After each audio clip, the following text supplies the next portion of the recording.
seja muito bem-vindo. Eu sou Cláudia Redim, professora de legislação e trabalho hoje com os senhores questões selecionadas de provas anteriores de conselheiro tutelar. Se você tem interesse em fazer esta prova e se preparar, entre em contato conosco pelo Instagram @claudiaredim, porque nós temos uma preparação para a prova de conselheiro tutelar que envolve aprofundamento teórico do principal instituto de trabalho, o Estatuto da Criança e do Adolescente, um trabalho direcionado com provas e questões anteriores. Então, entre em contato conosco pelo Instagram @claudiaredim.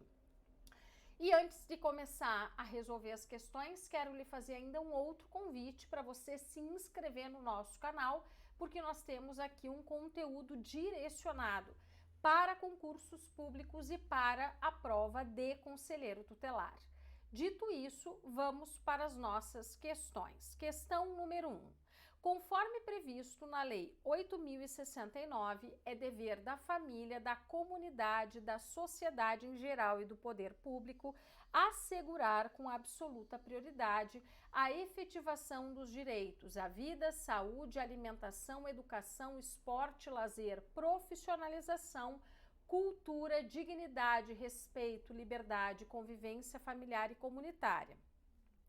A garantia de prioridade compreende exceto. Primeiro, é importante que a gente tenha a clareza de que o Estatuto da Criança e do Adolescente e a Constituição Federal vão adotar a doutrina da proteção integral que, bem objetivamente, tem 3 elementos. Primeiro, considera crianças e adolescentes como sujeitos em especial fase de desenvolvimento. Segundo, são, em razão disso, merecedores de prioridade absoluta.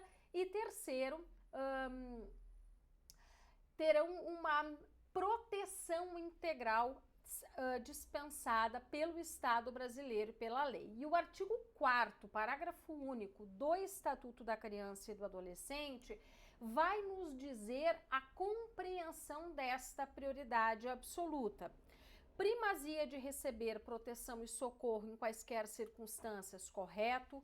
Precedência de atendimento nos serviços públicos ou de relevância pública, escolha da merenda escolar, preferência na formulação e na execução das políticas sociais públicas e destinação privilegiada de recursos públicos nas áreas relacionadas com a proteção à infância e juventude. Nas alternativas, pelo bom senso, a gente consegue chegar na alternativa C, mas eu chamo a sua atenção para o fato da garantia de prioridade envolver verbos como primazia, precedência, preferência e privilégio.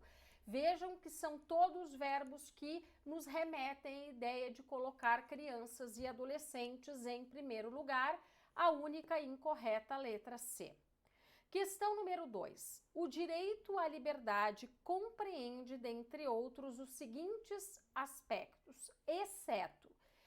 O direito à liberdade, ele vai estar na primeira parte do Estatuto, quando o Estatuto disciplina direitos fundamentais, e o direito à liberdade é um deles, e nós teremos um artigo específico que nos dirá do alcance desse direito, que envolve ir, vir e estar nos logradouros públicos e espaços comunitários, ressalvadas restrições legais, sempre atendendo ao melhor interesse da criança e do adolescente e em condições que não prejudiquem o seu desenvolvimento integral.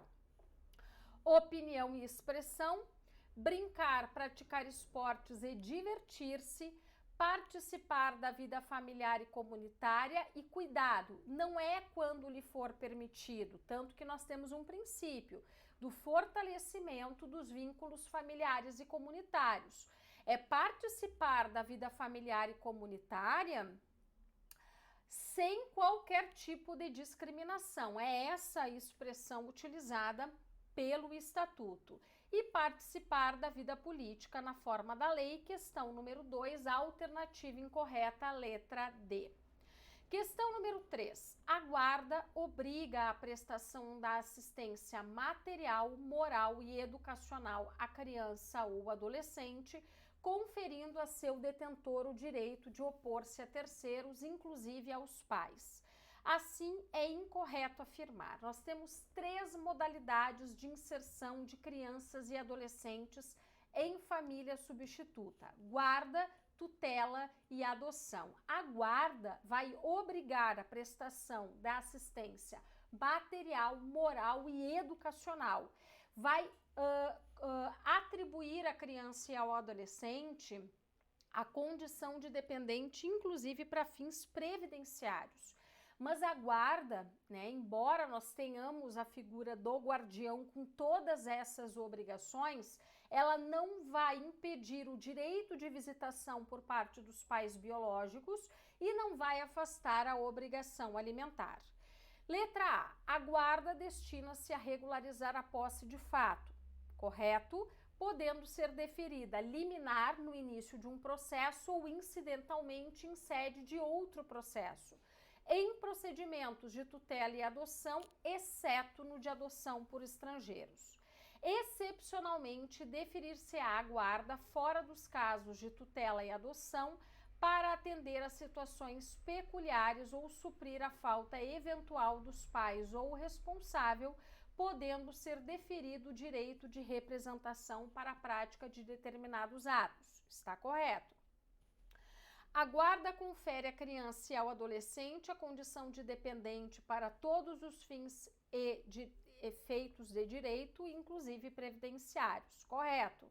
Salvo expressa e fundamentada determinação em contrário da autoridade judiciária competente ou quando a medida for aplicada em preparação para adoção, o deferimento da guarda de criança ou adolescente a terceiros não impede o exercício do direito de visitas pelos pais, dever de prestar alimentos que serão objeto de regulamentação específica, correto?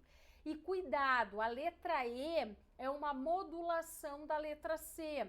A guarda confere à criança a condição de dependente. O que a lei vai dizer? Inclusive para fins previdenciários. Por quê? A educação é obrigação do guardião. Então, a letra E tem uma redação equivocada sob a perspectiva da lei. Questão número 3, incorreta, letra E.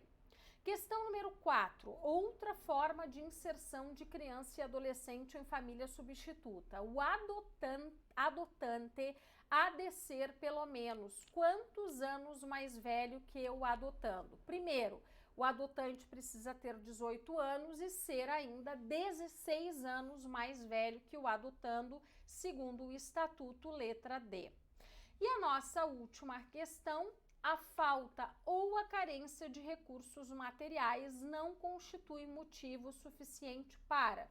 Também um dos artigos que tratam da inserção de crianças e adolescentes em família substituta e do direito de crianças e adolescentes de ser criado e educado no seio de sua família natural, de modo que a lei expressamente nos dirá que a falta ou a carência de recursos materiais, estar esta família numa condição de vulnerabilidade, não constitui motivo apto à perda ou suspensão do poder familiar, segundo o Estatuto da Criança e do Adolescente, questão número 5, letra A.